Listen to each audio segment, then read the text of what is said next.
వెంకటేష్ గారి నుంచి మీకు మూవీ అంటే నెక్స్ట్ భలే బాబు బంగారం సినిమా వెంకటేష్తో చేసిన తర్వాత అప్పుడు కూడా దేవర్ లిటిల్ కాంట్రవర్సీస్ మీడియాలో. అంటే ఈ సినిమా నిర్ణయం నుంచి తీసుకున్న కాన్సెప్ట్, నిర్ణయం సినిమా ఇది, నాగార్జున ఆల్రెడీ చేసిన సినిమాని మళ్ళీ మారుతి చేశారు అని అప్పుడు కూడా they people writing about it. All web road the same thing.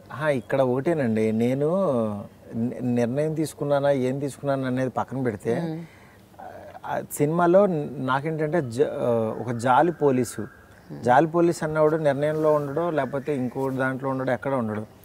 మనకి సినిమా బ్యాక్డ్రాప్ పోలిన బ్యాక్డ్రాప్లు ఉండొచ్చు.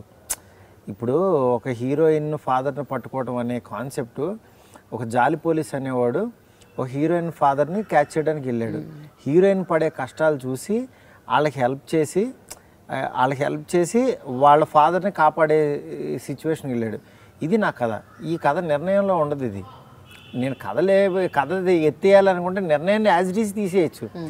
వాళ్ళు ఏంటంటే హీరోయిన్ వెనకాల ఒక వచ్చేసరికి అలా అనుకున్నారు, కానీ వాళ్ళకి సినిమా చూస్తే అర్థమవుతుంది ఈ సినిమాకి ఆ సినిమాకి తేడా.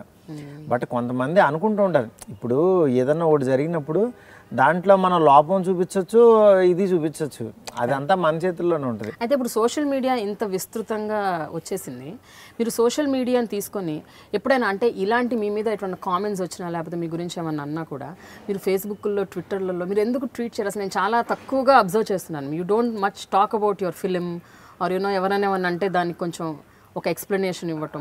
ఎందుకండి ఎక్స్ప్లెనేషన్? యాక్చువల్గా ఇంతకు ముందంటే ఆ స్కోప్ లేదు, బట్ ఇప్పుడు స్కోప్ ఉంది కాబట్టి.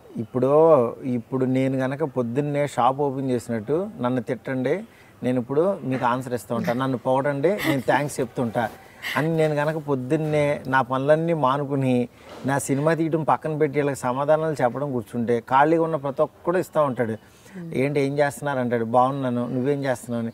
నాకు ఈ అవసరమా? నేను దీనికోసం కాదు కదా, నాకు వీళ్ళందరికీ సమాధానాలు చెప్పుకోవడానికి కోసం నేను ఇండస్ట్రీలోకి రాలా. నేను వచ్చింది నేను బాగుంటానికి. ఫస్ట్ ట్వీట్ చేసే వాళ్ళందరూ విమర్శిస్తున్నారా మీరు? లేదు, నేను విమర్శించడం కాదు, నా ఒపీనియన్ చెప్తున్నా. వాళ్ళ ట్వీట్స్కి నేను రెస్పాండ్ ఇవ్వటం అంటే నా పని చెడగొట్టుకోవటమే అంటున్నాను నేను. అది వాళ్ళకే అర్థమవుతుంది. ఎందుకంటే ఏదన్నా నేను చెప్పాలనుకున్నప్పుడు నేనే చేస్తూ ఉంటా. నేను ఏదైనా మంచి విషయం ఉంది, లేకపోతే ఎవరిదో అప్రిషియేట్ చేయాలి, నేను అప్రిషియేట్ చేస్తా.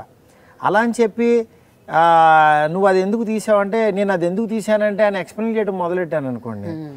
అట్లా ప్రతి ఒక్కళ్ళకి నేను చెప్పుకుంటూ వెళ్ళాలి. నాకున్నదే 24 గంటలు 10 గంటలు పడుకుంటాను నేను. ఈ 14 గంటల్లో 4 గంటలు వీళ్ళతో గడుపుతాను నేను. ఇంకా నా ఫ్యామిలీ, నా క్రియేటివ్ టైము, నా ప్రొడక్షను, ఇంతమంది నా చుట్టూ నన్ను నమ్ముకున్న వాళ్ళు, నా కింద పనిచేసేవాళ్ళు ఎంతమంది ఉన్నారు, నా ఫ్రెండ్స్, వీళ్ళందరికీ నేను టైం ఇవ్వాలి. ఇవన్నీ కాక సోషల్ మీడియాకి కూడా నేను ఎక్కడ పెట్టుకుంటానండి. నేను సోషల్ మీడియా మేనేజ్ చేస్తారా? సోషల్ మీడియా మా చూసేవాళ్ళు ఉన్నారు, బట్ వాళ్ళు ఏదో చూస్తుంటారు. మీరు మాత్రం డైరెక్ట్గా నేను అసలు నా ఫేస్బుక్ ఇంతవరకు నేను ఓపెన్ చేయలే. నా ఫేస్బుక్లో అసలు ఎవరున్నారు ఏంటంటే నేను ఇంతవరకు ఓపెన్ చేయలే. అసలు మీరు టోటలీ అవే ఫ్రమ్. నేను ట్విట్టర్ మాత్రం నాకు డైరెక్ట్గా సెల్లో వస్తాయి కాబట్టి చూస్తుంటా. Hi, this is Maruti, you are watching dialogue with Prema on I dream media.